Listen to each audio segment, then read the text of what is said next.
Iga, just a quick one from me. How are you feeling to be back at Wimbledon?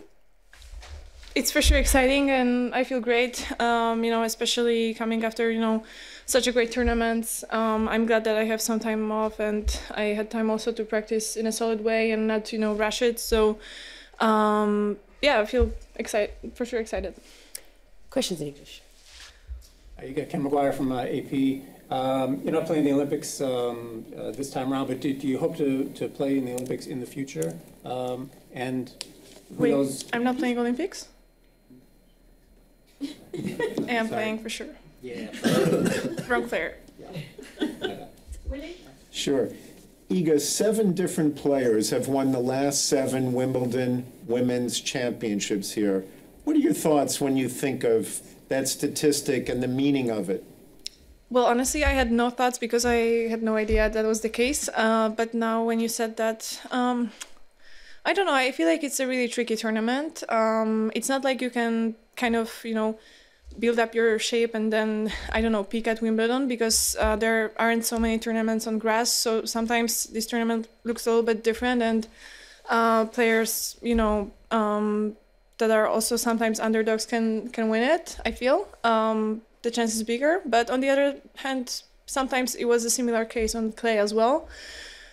So it's hard to say, but I don't know. I think you really have to approach this tournament a little bit differently mentally, because usually players on women's side, I guess they're making like a little bit more mistakes than on other surfaces, because the ball is low and it's pretty fast and it's tricky. So I guess it comes down, more to the mental side, I would say, and how you're gonna be able to adjust to this surface, and the player that does it better is gonna win. Hey, Iga, what did Wimbledon mean to you growing up, and sort of what does it mean to you now? And I guess also just, you mentioned underdog. Do you consider yourself an underdog here? It's hard for me to be considered as an underdog, I think, anywhere. So now, but for sure, I feel like I really need to focus on, just the process of being a better player here and learning how to play the best kind of tennis here on grass, and not really on the rankings or the expectations that come with like my ranking, So that's what I'm gonna do. And Wimbledon, it was always this kind of tournament that seemed pretty abstract for me to be at when I was younger. And I think I realized fully what it means when I played junior tournaments here, because it was hard for me to get a grasp of it when I was just watching on TV. Hi, Iga. Howard Fendrich with the Associated Press. Don't know if you've had a chance to see or speak with her yet, but Karolina Muchova is back now on tour. I'm wondering what your thoughts are on her returning after being away for so long. I haven't seen her yet, but I'm happy that she's back, and hopefully, she's not gonna have, many injuries as she had before. But I always like how she plays. I think she can play great tennis on all surfaces with her, pretty clean technique and being able to play topspin but slice as well, and really mix up the rhythm sometimes on the court. So it's nice that she's back, and I just hope she's gonna be healthy, because she seems like a player that is really enjoying herself on the court. So I think when she's gonna be pain-free and injury-free, she can really play great tennis. Andreas Thies, Sportschau, Germany. You haven't had the preparation as in last year's. You didn't play Berlin. How do you feel preparation-wise regarding Wimbledon? Well, at the beginning, for sure, it was tricky. But I'm happy that I came here early, because there's a huge difference between the grass that we have in our home country, for example, and here. So, day after day, I felt like I'm getting more rhythm and I can really feel the ball better. And I feel good. For sure, we approached this year a little bit differently, basically because of the amount of matches that I played in the first part of the season. I could probably squeeze in one more tournament before Wimbledon, but I don't know if I would be able to, physically be in a good shape till the end of the year. So you kind of have to choose what's better, also for the future. And that was, I think, smarter decision this year. But next year we're also going to see if how my results are going to look like, before Roland-Garros, because it all comes up, to the final decision. And now I'm here, and I feel like I just need to use these days of practicing here to feel as much as possible on the court. There you go. What are the biggest sort of game adjustments that you feel you have to make on the grass? And also, I'm just wondering, you obviously kind of changed your serve a little bit this year. Are you looking forward to trying that out on the grass, and that maybe being a bit more of a weapon for you on the circuit? Well, I hope so. That was also, one of the goals to sometimes win only, kind of by serving and making pressure with that. And I managed to do that on other surfaces. So hopefully on this surface is going to be also similar, because here it's even more important to serve, well, the first serve.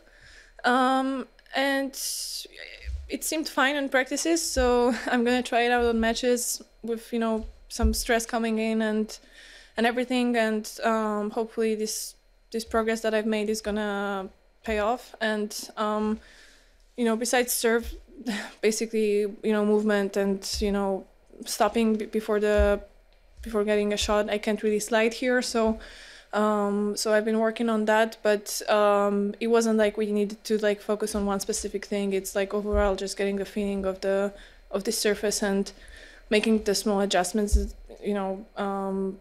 that is gonna, I think, be enough, but we'll see. George and then Jonathan. Hi, Iga. Are you the type of player that kind of looks at your side of the draw? Because there could be a few potential Grand Slam winners. Thanks for letting me know, but I'm not looking at the draw. So, yeah, I only know my first round opponent, and that's all. Hi, Iga. What do you like the most about when you return to Wimbledon and also London? And do you get much time during the tournament to explore London? Well, I'm staying here, so there's not much I can see in the city center, because I would have to go through this, 40, 50-minute traffic every day. But I feel like I already know London pretty well. I mean, I wish it was I would have more time to go sightseeing or something. But yeah, this time of the year the schedule is pretty packed, and yeah, since we're staying here, we're not really moving around, but I have electric scooter and I have a bike, so I can go wherever I want, in terms of, the parks and everything that's here, so I'm gonna for sure use that. Gigs. Sorry? No time for gigs, concerts? I mean, I'd love to, but I was in Liverpool, to see Taylor, so it was amazing. I actually was thinking about going here for the second time, but my team was like, okay.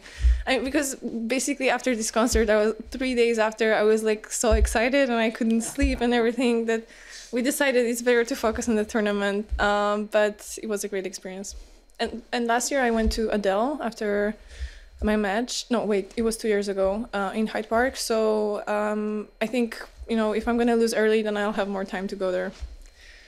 Can I just check, any Polish journalists in the room? Okay, so we'll take two more in English. So, Bill. Bill Simons, Inside Tennis. Congratulations on Paris. Thank you. Obviously, there's so many aspects of tennis, the travel, the competition, improvement, the mental side. As a player, what do you love most about being a tennis pro, and what is the most challenging aspect? Challenging aspect, I think actually, now it probably comes to my mind because we're changing surfaces, pretty fast. So I think adjusting to that and, knowing that you probably played, the best tennis of your life on one surface, but then you're going to another and you're playing, a little bit differently. Accepting that and being able to work through that and not really, focus on the negatives of this situation. I think this is challenging. Also, the really packed schedule, and sometimes when you're playing well, not having time to come back home. And when you are coming home, there's so much stuff to do, that you're not really resting. So So this is for sure challenging. And what I like about tennis, I mean, I'm winning a lot, so I like that. And I don't know, tennis gives me this kind of, you know, life that I can live. I can basically do anything after my career probably now, and it's all because of tennis, and I'm always going to be grateful for that. And also, you know, just getting the satisfaction after really making progress in some things that, you know, weren't really working before. Like, for example, my serve, like sometimes it saved me, you know, during some matches, even on clay. So that gave me a lot of, you know, confidence and satisfaction, because I can see that the work has been paying off, and it's worth to, you know, spend a lot of time working on some technicalities. One more here. Kim McGuire, AP. Sorry, what I should have asked is how important is it for you to play in the Olympics, and what would it mean for Poland for you to be successful there? It means a lot. I remember, you know, coming to Tokyo, I was pretty, you know, stressed out about this whole event, because it's so much different than any other tournament that we play.